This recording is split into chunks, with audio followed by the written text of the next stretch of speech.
এই হলো গ্লাস। এই গ্লাসটার মধ্যে আমরা কিছুটা জল দেবো। কিছুটা জল দেওয়ার পর আমরা এই যে লেবুটা দেখতে পাচ্ছেন, এই লেবুটাকে গ্লাসের জলের মধ্যে দিয়ে দেবো।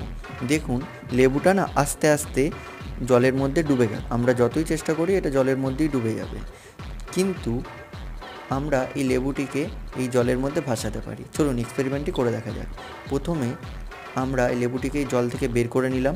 বের করে নেবার পর এবার আমরা এখানে দেখুন এই কাপ থেকে নুন আছে, এই নুনটাকে জলের মধ্যে দিলাম। বেশিটা পরিমাণ নুন দিতে হবে যাতে নুনের পরিমাণটা বেশি থাকে। এবার এটাকে চামচ দিয়ে আমরা ঘুলিয়ে নিলাম।